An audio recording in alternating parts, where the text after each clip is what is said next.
Hello, it's Cynthia, and I'm introducing you to a new activity called Integrative Math. This activity is called Integrative Math for a few reasons. First, it integrates ideas developed by Jerome Bruner about the way people store information, and by me about how instructional systems best support thinking and learning. Next, it integrates the way our minds work to unite diverse systems of our memory so that they can be deployed and used for problems that come up in real-life situations. Ready? Here's how integrative math works.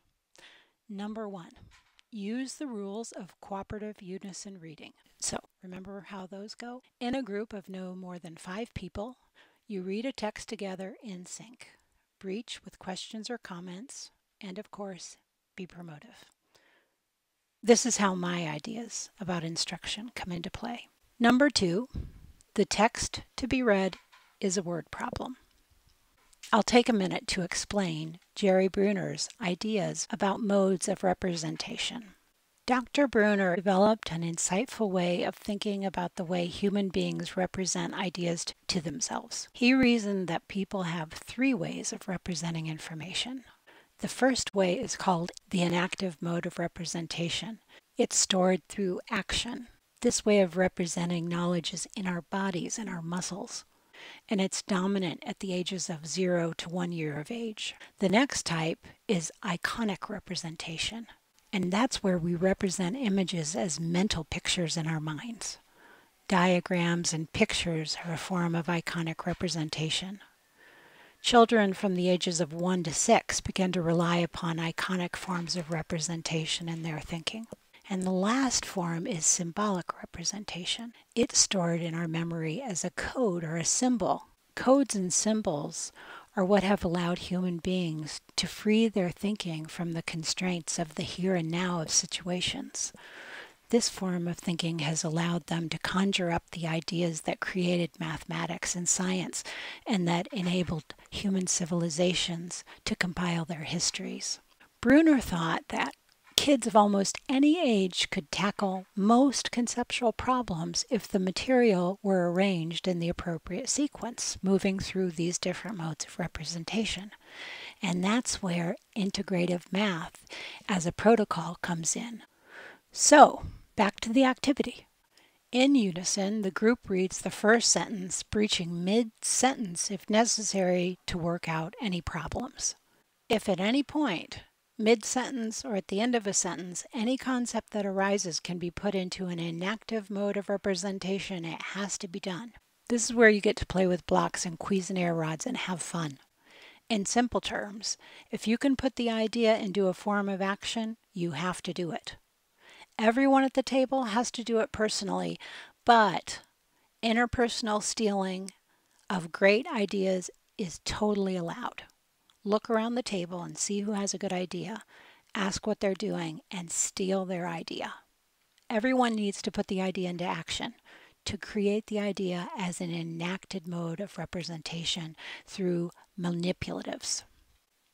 Step number 5. Now each person needs to explain what they did. As you go around the table, you're probably going to hear someone say something that you would have wished you'd said, or if you haven't had your turn yet, you're going to hear someone say something that you want to say. It's totally fine to steal other people's words. Once everyone's had a chance to explain, the group collectively decides which idea was the best and explains why it was the best. Now, this is important to understand.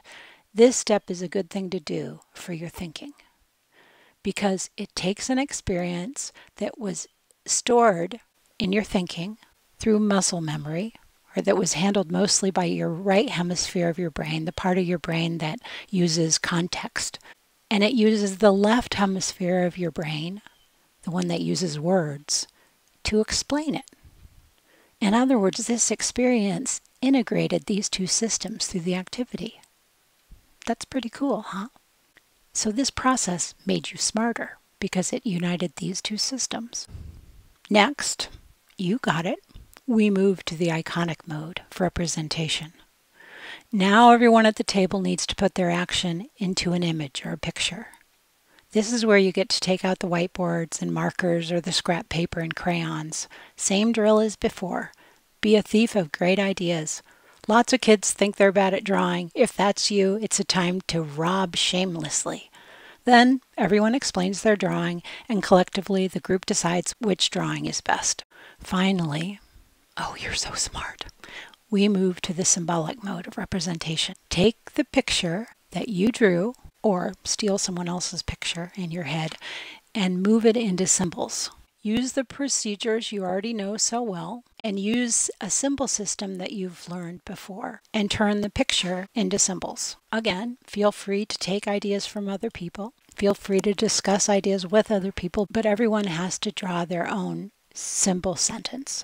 Now, step 8, decide which person had the best symbol sentence and explain why. Step 9, now following the rules of unison, reread the sentence in its entirety before you go on to the next sentence. Step 10, every time you encounter a breach in a sentence or finish a sentence that can be put into inactive, iconic, or symbolic modes of representation, you need to do it. You need to apply the procedures you've learned. Over time, this process, this way of integrating these modes of representation, will become internalized more deeply in your own way of thinking. There you go. Now you have the tools to become a math genius.